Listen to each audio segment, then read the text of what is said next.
Brought to you by NBC bearing, भारताची पहिली bearing उत्पादक. मनोज जरांगेंचं आंदोलनाची जी आहे ती मुंबई मोठ्या प्रमाणात ट्रॅफिक जाम झालेला आहे आणि अजूनही ट्रॅफिक जे सुरळीत झालेलं नाही. गृहराज्यमंत्री आहात, पोलिसांना म्हणजे काय आदेश दिले? नाही, ह्या बाबतीमध्ये पूर्वकल्पना या सर्व बाबींची आम्हाला होतीच आणि तशी तयारी देखील आपण केली होती.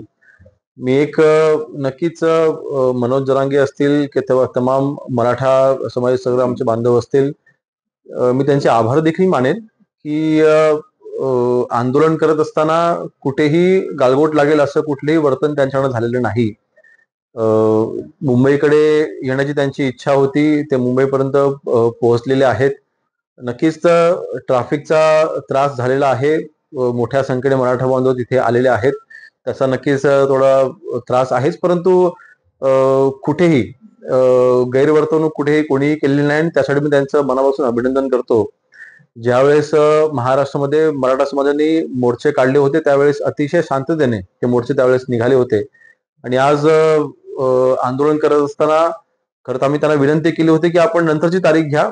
गणेशोत्सवामध्ये ऑलरेडी पोलीस प्रशासनावरती प्रचंड ताण असतो आणि त्या दरम्यानच आंदोलन जर का झालं तर अजून तो ताण वाढेल आणि त्याच्यामध्ये त्रास होईल आणि मुंबईकरांना देखील त्याचा त्रास होईल, कारण शेवटी वर्दळ ही मुंबईमध्ये गणेशोत्सवाच्या दरम्यान वाढलेली असते. परंतु तरी सुद्धा जे काही सहकार्य मराठा बांधवांकडनं होते, मी त्यांचं मनापासून पहिल्यांदा आभार मानतो आणि त्यांच्या ज्या मागण्या आहेत त्या बाबतीमध्ये एवढंच सांगेन की माननीय मुख्यमंत्री महोदय देवेंद्र फडणवीस साहेबांनी ह्या अगोदरच सांगितलेलं आहे की कायदेशीर बाबी बघून आवश्यक ते निर्णय मराठा समाजाच्या हिताचे आम्ही नक्कीच घेऊ, त्याबद्दल कुठेही आमचंही दुमत नाही. माननीय एकनाथ शिंदे साहेब मुख्यमंत्री असताना 10%चं आरक्षण हे आमच्याच सरकारने मराठा बांधवांना दिलेलं आहे. आजपर्यंत काँग्रेस असेल, राष्ट्रवादी असेल, यांचं आघाडीचं सरकार असताना यांनी मराठा बांधवांसाठी एकही हिताचे निर्णय घेतले नाहीत. सर्व हिताचे निर्णय हे माननीय देवेंद्र फडणवीस साहेब आणि माननीय एकनाथ शिंदे साहेबांनीच घेतलेले आहेत. म्हणून मला वाटतं मराठा समाजाला ह्याची पूर्णपणे जाणीव आहे, जी माहिती आहे आणि म्हणून जे काही आंदोलन चाललेलं आहे नक्कीच ते मिटवण्यासाठीचे नक्की आमचे देखील तितकेच प्रयत्न असतील. मागण्यांची अंमलबजावणी जोपर्यंत होत नाही तोपर्यंत मुंबई सोडणार नाही, म्हणजे मला गोळ्या घातल्यात तरी अशा पद्धतीचा इशारा आला मैदानावर मनोज जरांगे. नाही, माझी त्यांना एवढीच विनंती असेल की आपल्या ज्या मागण्या आहेत त्या शेवटी कायदेशीर बाबी बघूनच आपल्याला निर्णय घ्यावे लागतील ना. म्हणजे आम्ही एखादा निर्णय आज घेतला आणि उद्या जाऊन शेवटी कोर्टामधनं कोणी त्याला स्टे आणला तर त्या ऑर्डिनन्सला काही त्याला अर्थ राहणार नाही आणि म्हणून आम्ही त्यांना विनंती केली आहे की आपण कायदेशीर बाबी आपण सगळ्या तपासू आणि कायदेशीर बाबी तपासून आपण त्याच्यावर निर्णय घेऊ. त्यासाठी आपण बैठक आवश्यक असं आपण बैठक घेऊ आणि बैठकीच्या माध्यमातून नक्कीच हे सगळे प्रश्न सुटतील. सरकारचे जे राजकीय विरोधक आहेत त्यांचं म्हणणं असं आहे की आतापर्यंत जरांगे पाटलांची फसवणूक सरकारने केलेली आहे, याच्या पुढे फसवणूकच होणार आहे. हे कोण राजकीय विरोधक आहेत?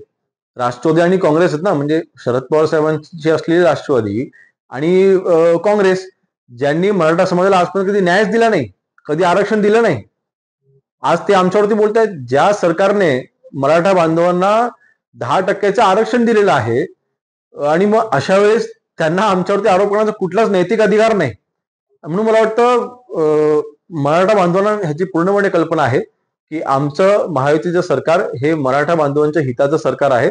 आज आंदोलनाच्या म्हणजे इतकी मोठी अडचण असताना देखील त्यांना आम्ही प्रशासनाकडनं परवानगी दिलेली आहे, त्यांना आंदोलन करण्याची परवानगी दिलेली आहे आणि त्यांना सगळं सहकार्य आमच्याकडनं केलं जाते आणि पर्यायी त्यांनी देखील रिस्पॉन्स देत असताना देखील पॉझिटिव्ह रिस्पॉन्स दिलेला आहे. त्यांनी देखील सहकार्य करायचं ठरवलेलं आहे, त्यासाठी त्यांचं अभिनंदन. सर्वसामान्य मुंबईकरांना या मोर्चामुळे मोठ्या प्रमाणात त्रास सहन करावा लागला. नक्कीच, म्हणूनच आम्ही त्यांना विनंती केली होती की आपण गणेशोत्सवाची तारीख सोडून आपण दुसरी तारीख आपण ठरवावी आणि मुंबईत यावं. काही अडचण नव्हती. गणेशोत्सवाच्या दरम्यान वर्दळ ही मुंबई शहरामध्ये आंतरराष्ट्रीय तिथे पर्यटक देखील येत असतात. गणेशोत्सवाचे आणि बाप्पाचे दर्शन घ्यायला देशभरातून तिथे भक्त येत असतात. त्या अशा वेळेस वर्दळ वाढलेली असते आणि म्हणून आम्ही विनंती केली होती पण ते काही त्यांनी मान्य केली नाही. तथापि ज्या काही उपाययोजना करायच्या आहेत त्या पोलीस प्रशासनाकडनं केल्या जात आहेत. आमची त्यांना विनंती हीच असेल की आपण यावं, बैठक करावी आणि आपण चर्चेतनं हा विषय नक्की सोडवू ना. Brought to you by NBC bearing, भारताची पहिली बेअरिंग उत्पादक.